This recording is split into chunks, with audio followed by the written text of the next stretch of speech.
আজকে থেকেই এই আন্দোলন এমন মাত্রায় গিয়েছে, আমরা যারা কথা বলি তারাও কিন্তু আর শেখ হাসিনার পক্ষে কথা বলার মতো কোনো যুক্তি খুঁজে পায়নি যে এমন একটা দিন আবু সাইদকে হত্যা করা হলো, একটা এমন একটা ছেলে যে আন্দোলন করছে কোটার জন্য। আমি তখন কোটার জন্যই বলেছিলাম যে একটা সরকারি চাকরিতে কীভাবে একটা লোক জীবন দিয়ে দিতে পারে।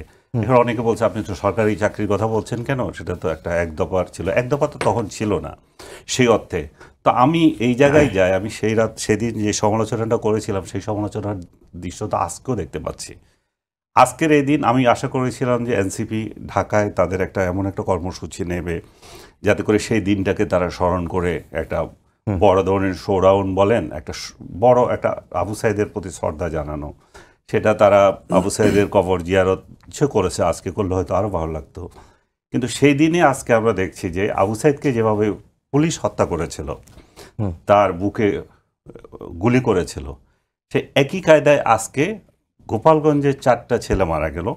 পুলিশ বলছে যে এরা আমরা লিথেল ওয়েপন ইউজ করি নাই। সেনাবাহিনী বলছে এটা ফাঁকা গুলি করেছে। তাহলে 2টা ছেলের বুকে গুলি পাওয়া গেছে। তাহলে এই 4টা লোক কিভাবে মারা গেল? এগুলো হাওয়ায় এসে জিনভূতে মেরে গেছে? তা তো না। আপনি এই কর্মসূচিটা দেখেন, গোপালগঞ্জকে আমরা দেখি বঙ্গবন্ধু শেখ মুজিবুর রহমানের জন্মস্থান।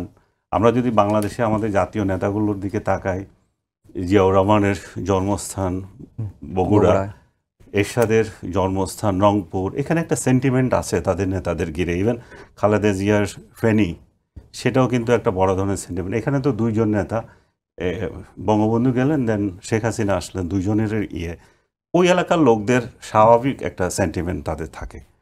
তো সেই সেন্টিমেন্টের দিন আজকে এনসিপি সেখানে, আপনি শুরুতে বলছিলেন যে এনসিপি এই দেশ গড়ার কর্মসূচি নিয়ে, তাদের কর্মসূচিটার নাম ছিল দেশ গড়া, দেশ গড়তে পদযাত্রা। হঠাৎ করে তাহলে আজকে এটা চেঞ্জ হয়ে গেল কেন? আজকে এটা কেন রোড টু গোপালগঞ্জ হয়ে গেল? তার মানে হচ্ছে যে এনসিপি এই বার্তা দিয়ে এক ধরনের উস্কানি শুরুতেই দিয়ে দিয়েছে।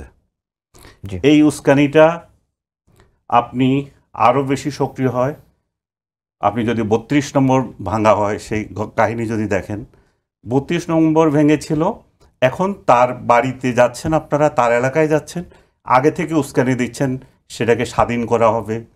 সেখানে আপনার এর আগে সোশ্যাল মিডিয়াতে বলছে বঙ্গবন্ধুর কবর সেখানে রাখা হবে না। সো আগে থেকে যে এক ধরনের উস্কানি, বা ওরা যে ভেবে নিয়েছে, গোপালগঞ্জবাসী যে ভেবে নিয়েছে, আমি যেটা বলছিলাম যে এই জাতীয় নেতাগুলোকে আমরা তো ইচ্ছে করলে মানুষের হৃদয় থেকে মুছে দিতে পারি না, তাই না? তারা তো তাদের এলাকার লোকদের, তাদের জাতির কাছে হৃদয় আছে। এগুলো ব্রাশ দিয়ে যদি আপনি মুছতে চান, তাহলে সেখানে এই ধরনের উল্টা প্রতিক্রিয়া হয়।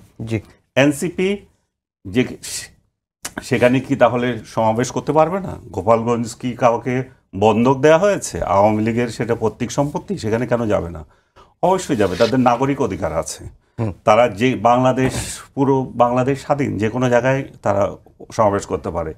কিন্তু সমাবেশের নামে যদি আগে থেকে আমি এমন একটা এনভায়রনমেন্ট তৈরি করি যেখানে আমাদের সাংঘর্ষিক কিছু আমরা প্রত্যাশা করি, তো সেই জায়গায় এসে তো বিরোধটা তৈরি হয়ে যায়। আনিস ভাই, আপনার কাছে আবার আসবো, আমাদের সময় আজকে কম, সেটাই আমি শেষ করে দিচ্ছি। সেটাই ঘটেছে এখানে। একদিকে এনসিপির একটা শান্তিপূর্ণ সমাবেশে আওয়ামী লীগ হামলা করেছে, পুলিশের গাড়িতে তারা হামলা করেছে। একইভাবে তারা এনসিপি এমন সব উস্কানিমূলক কথা বলেছে, সেখানে দাঁড়িয়ে মুজিববাদের কবর রচনা করতে চেয়েছে, মুজিববাদ শেষ করে দিতে চেয়েছে। তা যতগুলো যেভাবে এসেছে, আমি মনে করি যে দুই পক্ষ থেকে, এই পক্ষ থেকে যেমন অগণতান্ত্রিকভাবে তাদেরকে হামলা করা হয়েছে, ওই পক্ষ থেকে কমপ্লিট একটা উস্কানি ছিল এখানে, যাতে এই ধরনের সংঘর্ষ হয়। এবং এই সংঘর্ষের মূল কি, আসলে কি, এটা কি জিইয়ে রেখে আমাদের যে গতিপথ, ফেব্রুয়ারিতে যে ইলেকশন, সেটাকে নস্যাৎ করা কিনা, সেটা এখন প্রশ্ন।